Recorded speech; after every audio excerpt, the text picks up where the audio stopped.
So hello guys and welcome back to the very second unit data handling of our course, C programming course. And till now in this unit we have covered the data types and we have studied about variables. We also have verified the sizes of different types of data types. The next topic that we are going to cover will be data types modifiers. And before that we have a quick exercise for you guys, and that will clear up your understanding about the variables. So now we are going to write a program to swap values of two variables. We need to swap the variable values of two variables, and the second program will be your homework. And I will give you an hint in the last. So what we need to do, first we need to build up the logic for the program. What program is asking that we have two variables. Suppose we have two variables. We are one, let's say its value, let it be 10 and we are 2, let its value be 20. So what program is what the question is asking, that the question wants us to interchange their values. If VAR has stored the value of 1 and VAR2 has stored the value of 20, then we want VAR2 to have 10 and VAR1 to have 20. So what we can do, in let's have a practical approach. If you have cup 1, suppose we have a cup we have let me make generate a multi-line comment. Okay, so let we have cup 1 has tea in it. Okay, and we have cup 2 that has coffee in it.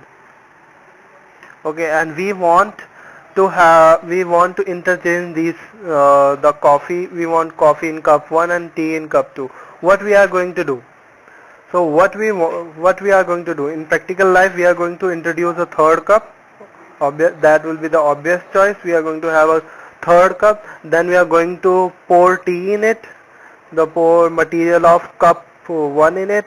We are going to pour, let's have some meaningful, we are going to pour the tea in it now, and after that we are going to pour the coffee of cup 2 in cup 1, and then simply we will be having cup 2 will be having mm,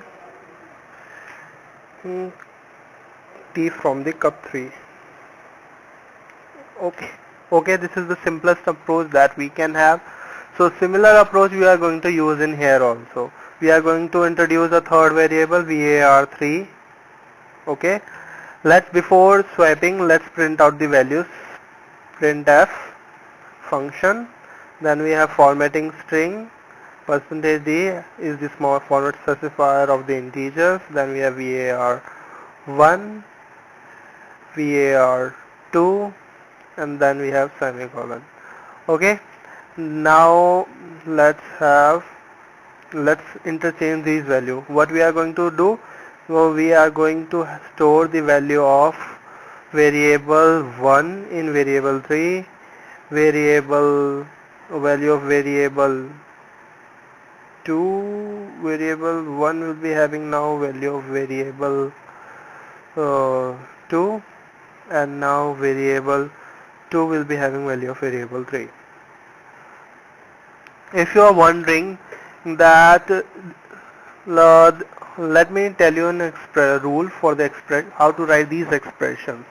So there is a rule that whatever is in the left hand side of the equal to sign, whatever is the left hand side of the equal to sign will receive the value from whatever the value we get in after the calculations in the right hand side. Okay, we can do some calculations here also, and we can have that value stored in the variable that will be mentioned in the left hand side. The either way around cannot is not possible. So you have to write the calculation part here and then the which variable is going to store that value. Whatever the variable is mentioned here is going to store the value, and whatever the value you will whatever expression you want to write, you will be writing in the right hand side itself. So I will explain you. Let me explain you before after writing this. Printf formatting string %d var1 var2. So we are done with the program. Now let's add the semicolon at the end and let's run it. So let's add a new line character here and here also.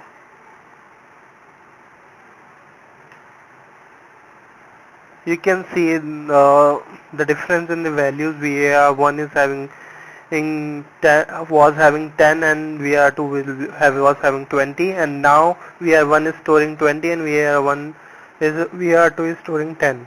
So our logic is working very well. So what I was telling about the expression was that if I am going to write is here as VAR plus 10, suppose I am going to write this, and let me print out VAR3 only.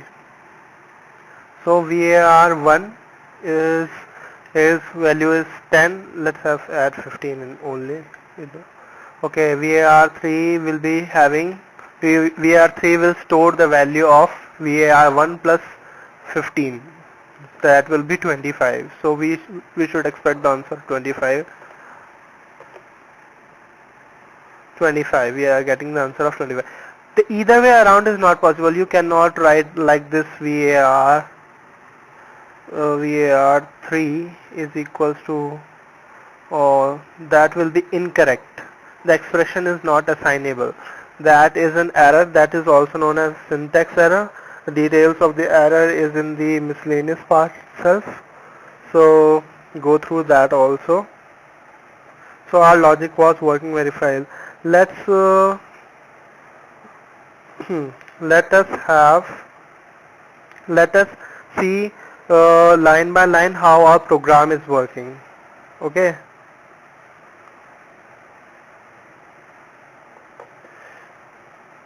So the shaded green area is the area where the compiler has just stopped. Compiler is just before the int. It has not executed this line, but it is going to execute.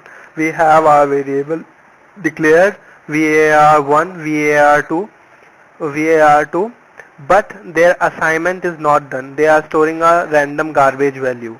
Okay. So now let's move to the next step. I'm using function F key for moving to the next step. So it has also executed this step also. VAR3 is also having a random value, you can say a garbage value, and now it has come to the printf function, and now you can see VAR1 is having value of 10 and VAR2 is having value of 20. So let's move to the next step, and both the values are printed now. The cursor is on this expression and it has not evaluated it yet. So let's have next step. So now you can see VAR3 was having some random value before that. After execution of this line, VAR3 is storing the value of 10, which was the value of variable 1 itself. So let's have notice that it is not as simple as that of cup and coffee. That cup is not emptied here. VAR1 still stores 10. It is that value is just copied to VAR3. That we are saying that whatever the value of VAR1, give the same value to VAR3.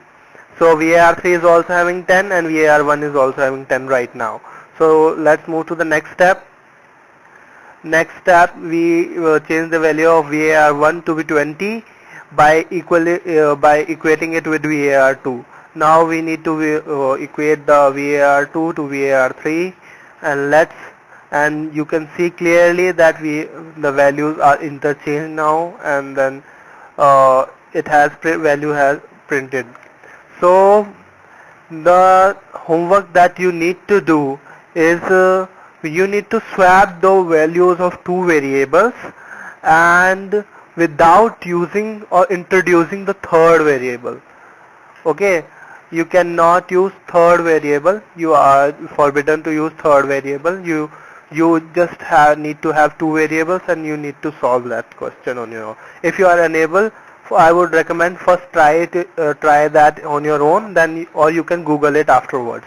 Okay, you will get the answer surely. And about the hint is it will be requiring some addition and subtraction. So that is the hint, and I hope you will complete that. See you in the next video.